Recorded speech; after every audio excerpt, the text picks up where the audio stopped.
As a middle schooler, I started watching Criminal Minds, a TV show that follows an FBI behavioral analysis unit as they track down serial killers. I instantly fell in love with the show. I loved how the music would slowly increase in volume and how the character's breaths would become more rapid as you got closer and closer and closer to the climax of the episode.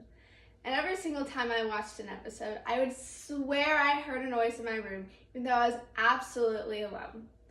My love for Criminal Minds allowed me to start watching other criminal shows, and I noticed one similarity. They never finished the story. What happens after you catch a serial killer? I hope they do more than just give them a stern talking to. The history of capital punishment, the advocates, and the opposition are all important factors that go into understanding the complex issue that is capital punishment. Capital punishment can be a big word and can seem kind of scary. But what is capital punishment and where does it come from? Evan Thompson defines capital punishment as a criminal sentence one can receive if they are deemed unfit for rehabilitation and is thus executed. The article, Death Penalty, A Brief History, starts by stating that the first execution on American soil happened in the early 1600s after the founding of Jamestown, the first English settlement. Capital punishment then gained popularity until the book Crimes and Punishment was published, which declared that there is no justification to take a man's life. Later, when the Declaration of Independence was signed, several founding fathers, including Benjamin Franklin, stated that they didn't believe the death penalty deterred crime at all. In fact, in some cases, even increased crime.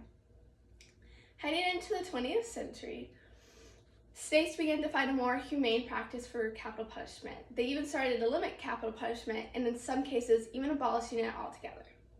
While it's important to know what capital punishment is and where it comes from, it's also important to know why people back the issue and believe it is a good idea.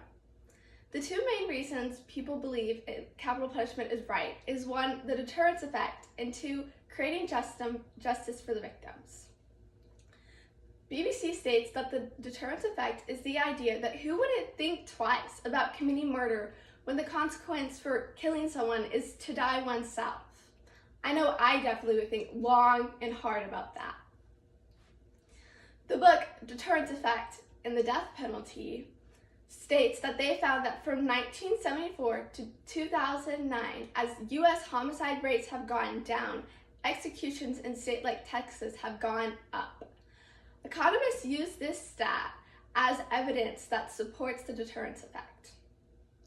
Along with the deterrence effect, people also believe that capital punishment creates justice for its victims. Some people believe in our current legal climate that if a murderer received life in prison, they may at some point get out. And people feel that justice is far more served if that killer receives the death penalty over life in prison. While it is still important to know why people support the issue, there's two sides to every coin, and it's just as important to know why people oppose an issue. The main two reasons people oppose the death penalty is because it's expensive and is evidence that innocent people have died at the hands of the death penalty. For an example, to try and execute the Oklahoma City bomber, it cost around $13 million, whereas to run New York's legal prison system for 9 years, it's cost $170 million.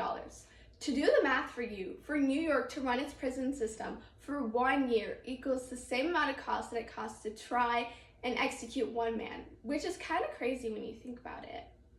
It's also been proven that at least 113 people have been found innocent after being sentenced to death. Some people don't feel comfortable putting this decision in the hands of juries when they have been incorrect in the past and can be easily swayed. To sum up, capital punishment is the death penalty and has a history longer than the United States itself. The advocates of capital punishment believe in the creation of justice for its victims and also that executions lower the murder rate, whereas the opposition believes that it's just way too expensive and that too many innocent lives have been lost already. Overall, no matter how many episodes of Criminal Minds I watch, they will never tell me the ending of the story. But that's fake, and we live in a reality, and one day we might have to decide the ending for ourselves. So what would you do? Could you sentence a killer to death?